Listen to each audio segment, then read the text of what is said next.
Alumnas y alumnos de los terceros medios del plan electivo de Filosofía y Psicología, sabemos que nuestro curso se conoce como Filosofía Estética, que es una rama que se comienza a desarrollar desde el génesis de la filosofía.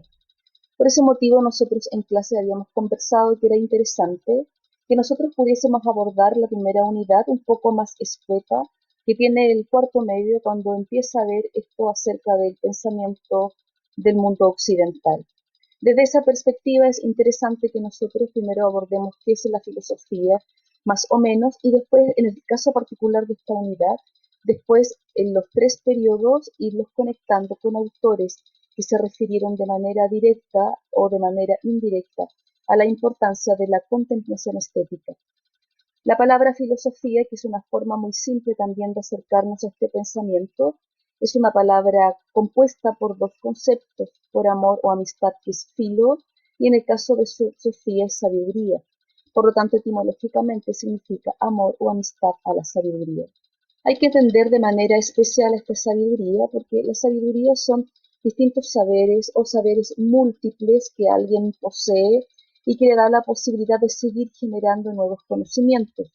En el tiempo de los griegos, que es lo que nosotros vamos a ver ahora, esta sabiduría la poseían los dioses y un nuevo grupo de hombres estaba asombrado, estaba deslumbrado con esta capacidad, pero también con la capacidad que ellos tenían de poder replicar esta forma de conocimiento de manera muy respetuosa. La filosofía que nosotros abordamos y de donde vamos a abordar la estética nace en Grecia, la estética a lo largo de la historia, pero esto particular de ahora nace en Grecia de manera precisa en el siglo sexto, quinto y cuarto antes de Cristo.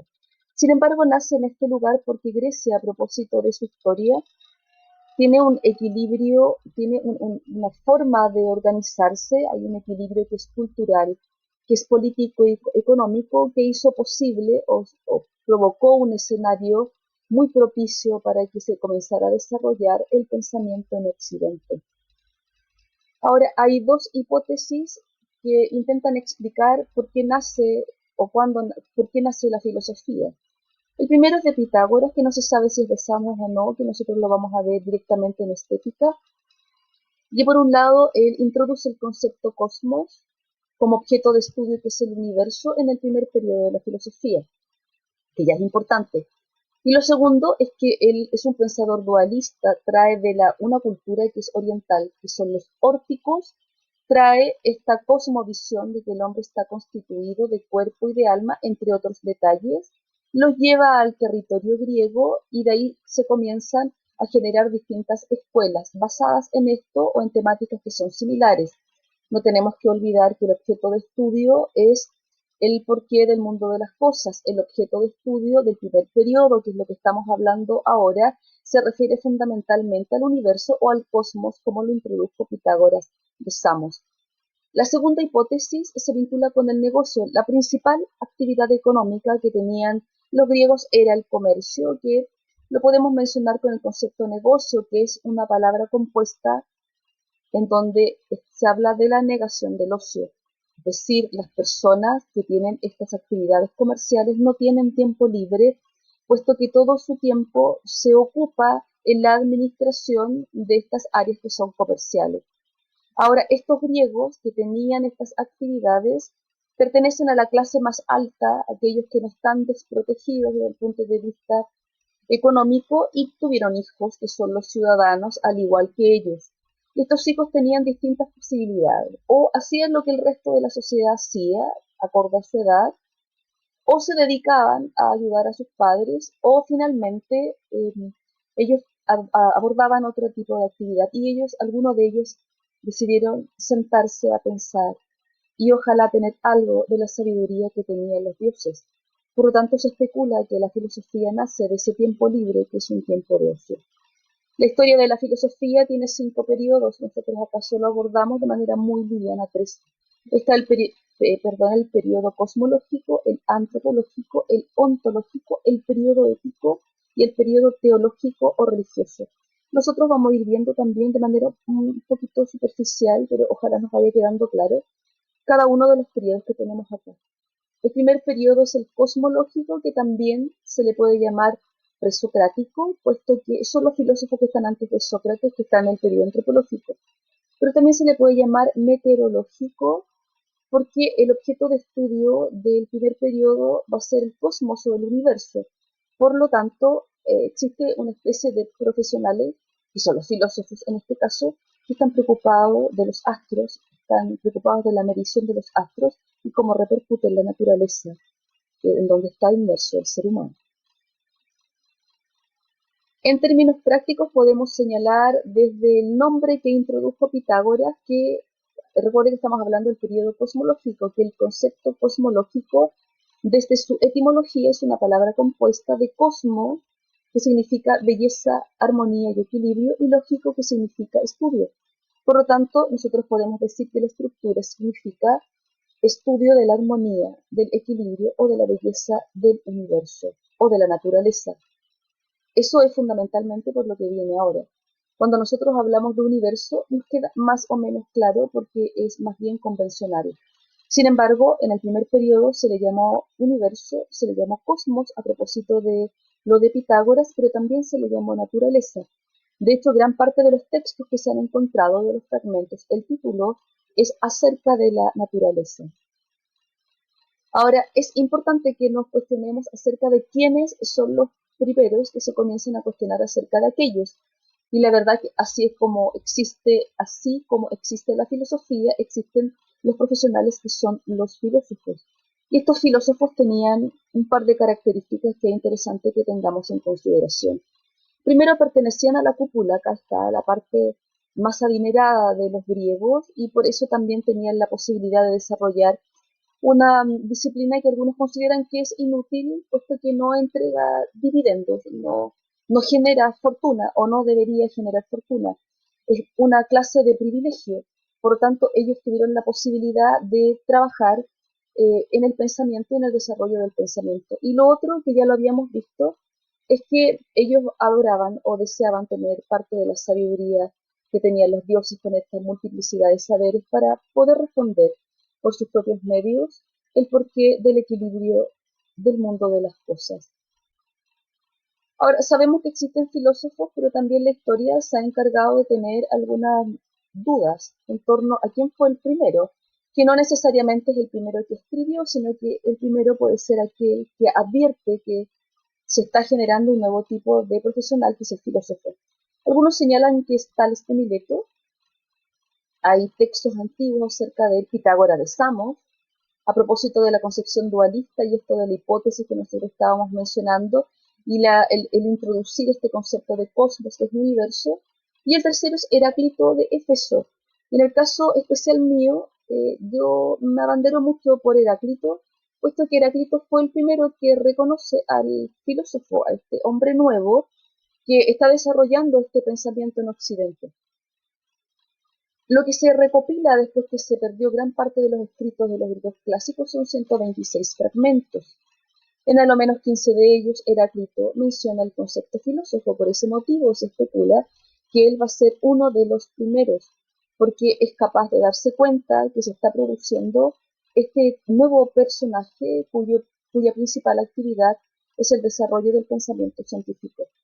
Heráclito fue mencionado el oscuro por esta particular capacidad de estar embobado con el cosmos, con la bóveda celeste, y cómo esta repercutía en la naturaleza. Era extraño, era una persona muy distinta a sus contemporáneos.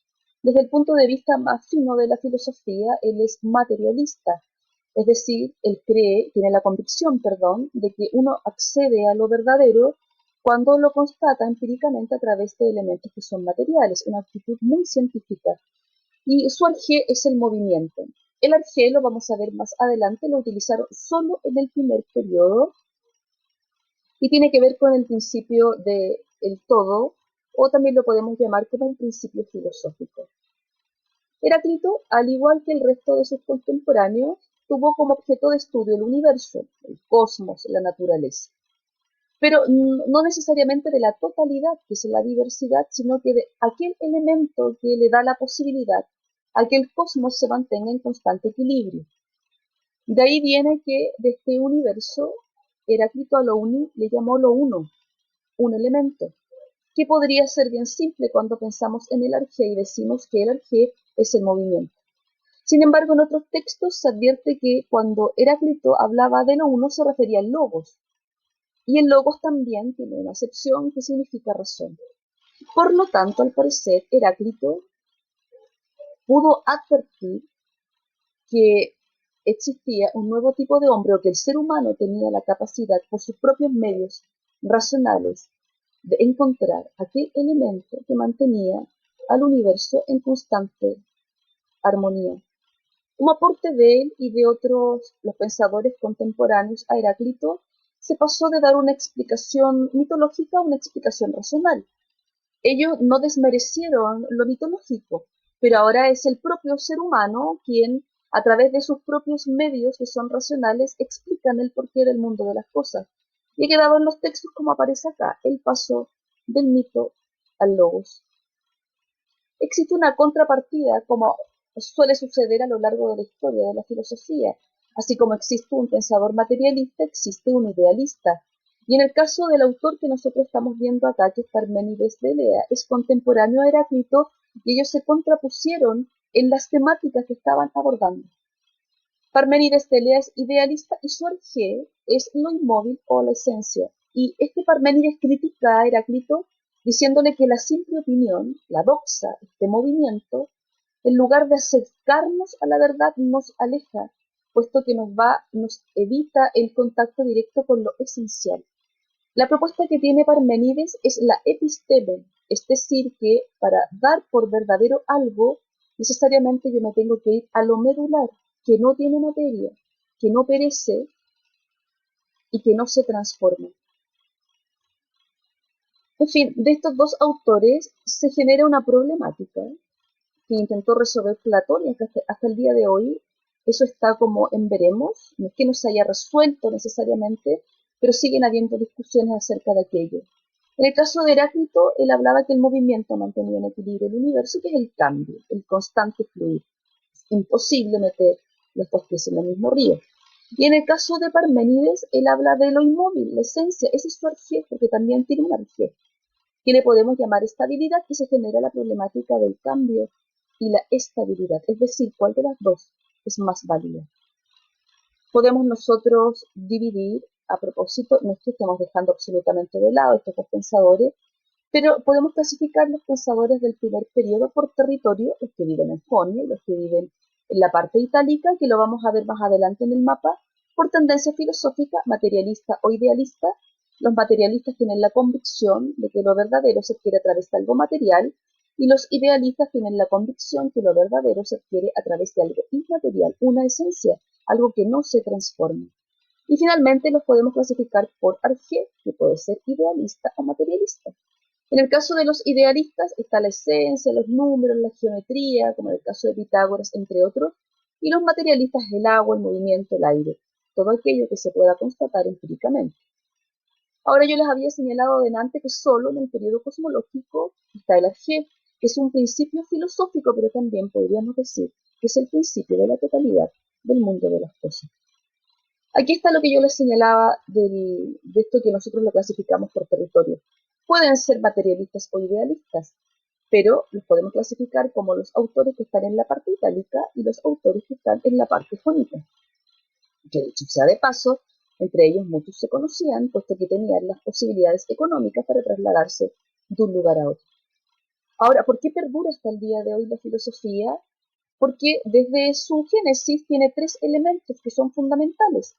Está el asombro, la admiración o la curiosidad, es decir, la capacidad que tenemos de embobarnos con algo y querer saber por qué ese algo está ahí, que no es una actitud que tienen todas las personas, es una actitud de los niños fundamentalmente, pero que obviamente, que de manera obvia en las personas que ya son más grandes y que tienen un ejercicio de la razón diferente, se podría sacar mucho mejor partido de aquello.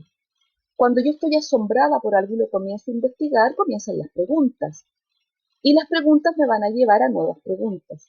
Ahora, el juntarlo, la admiración con la pregunta, que es una actitud de investigación, es lo que se conoce como una búsqueda, una constante búsqueda, cuyo resultado final va a ser el anhelo constante de sabiduría. Por ese motivo, la filosofía se mantiene así hasta el día de hoy. Hemos visto ya el periodo cosmológico, ahora nos corresponde ver el periodo antropológico y yo lo voy a dejar hasta acá, puesto que no tengo muchos minutos, porque lo mío es muy artesanal, para poder subir de manera ordenada y metódica el vídeo. Así que nos vemos en la segunda parte.